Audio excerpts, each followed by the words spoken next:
महाराष्ट्रातल्या 29 महानगरपालिकांमध्ये निवडणुकीची रणधुमाळी सुरू असताना आता गणेश नाईक यांचं जे वक्तव्य समोर आलेलं आहे यावरून आता चर्चा रंगलेली आहे. गणेश नाईक यांनी म्हटलेलं आहे की हरामाचा पैसा वाटायला आता सुरुवात होईल. कुठे ना कुठेतरी नाव न घेता एकनाथ शिंदेंवर त्यांनी टीका केली आहे अशी चर्चा राजकीय वर्तुळात आहे. आपल्यासोबत शायना एनसी आपण त्यांच्याशी थेट बातचीत करणार आहोत. प्रवक्ते आहेत ताई, ज्या पद्धतीनं गणेश नाईक टीका टिप्पणी करतायत आणि एकनाथ शिंदे यांचं नाव न घेता ते म्हणतायत की जनता या सगळ्या भूलथापांना बळी पडणार नाही, हरामाचा पैसा स्वीकारणार नाही आणि सत्तासोबत राहील, कसं उत्तर देणार याला?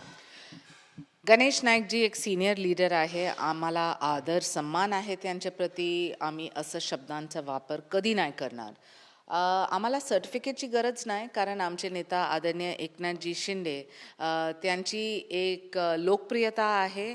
नवी मुंबईमध्ये शिवसेनाचा बेस कधीपासून आहे त्यांना माहिती आहे आणि आम्हाला युती पाहिजेल होते, परंतु नेतृत्वाने ठरवलं की कार्यकर्त्यांना पण एक संधी द्यायचं, म्हणजे कार्यकर्त्यांना लढायचं आहे नवी मुंबईमध्ये.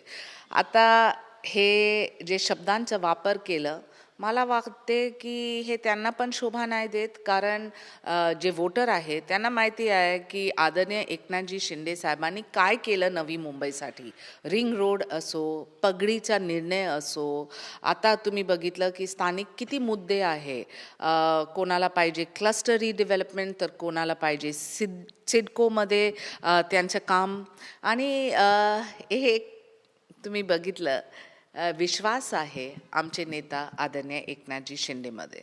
नक्कीच. पण संजय राऊत पण टीका करतात. संजय राऊत म्हणतात की कोरोनामध्ये पीपीई किट घालून त्यांनी नाटक केलं आणि त्यांना कोरोना झाला नव्हता. डुप्लिकेट रिपोर्ट्स त्यांनी, खोटे रिपोर्ट्स तयार करून घेतले आणि पीपीई किट घालून बसले होते. अरे, संजय राऊत साहेबांना विचारा की तुम्ही जेव्हा ऑनलाईन मीटिंग्स घेत होते घरी, तिथे ऑन ग्राउंड कोणता नेता होता? फक्त एकनाथजी शिंदे. ते ऑन ग्राउंड काम करत होते. जम्बो कोविड सेंटर्स असो किंवा त्यांच्या जे लक्ष होते, बॉडी बॅग 6,000 रुपयासाठी तुम्ही खरीदलं, जिथे 400 रुपये पण नाही, तर तुमचं जे भ्रष्टाचार आहे ते नक्कीच दिसते. आमचे जे काम आहे आणि काम आहे ऑन ग्राउंड ते नक्कीच दिसतो. ठाण्यामध्ये ड्रगचा खुला व्यापार सुरू आहे आणि एकनाथ शिंदे यांच्या घरामध्ये ड्रग कोण विकतं असा सवाल सुद्धा ते विचारतायत. कुठेतरी एकनाथ शिंदे यांना टार्गेट केलं जाते. बघा, एक विकृत मानसिकता असतो जिथे तुम्ही फक्त नेगेटिव्ह कॉमेंट्स करतात आणि तुम्हाला वाटते की मीडिया हे नेगेटिव्ह कॉमेंट्स हायलाईट करणार.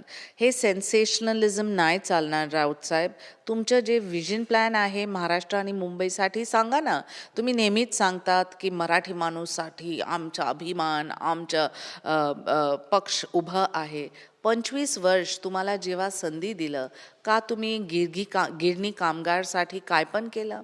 का तुम्ही रबाबाई नगरमध्ये जिथे 17,000 घर दिलं, कुठे पण तुमची काय प्रतिक्रिया होते का?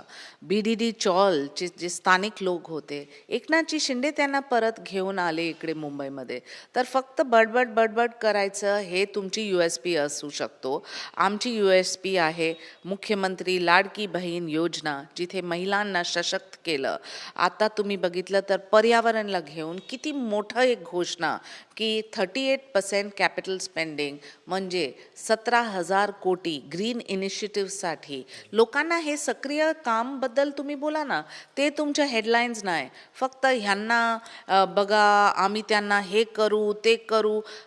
प्लीज, जनताला पाहिजे पॉझिटिव्ह गुड गव्हर्नन्स आणि प्रगतीच्या राजकारण. नक्कीच.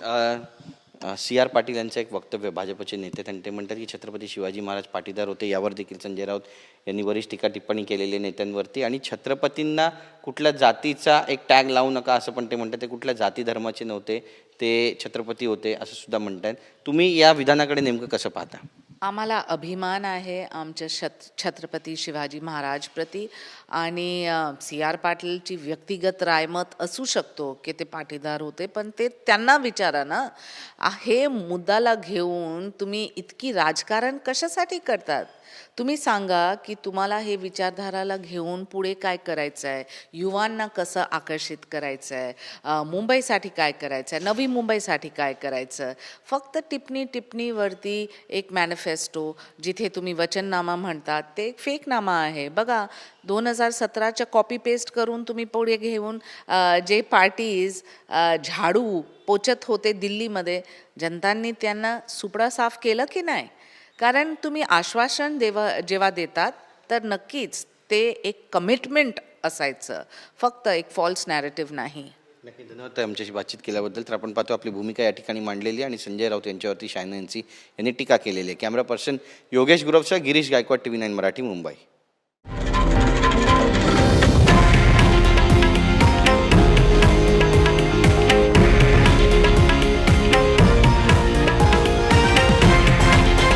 हे आहे देशातील नंबर 1 न्यूज नेटवर्क आणि आपण पाहत आहात TV9 मराठी, एकमेव.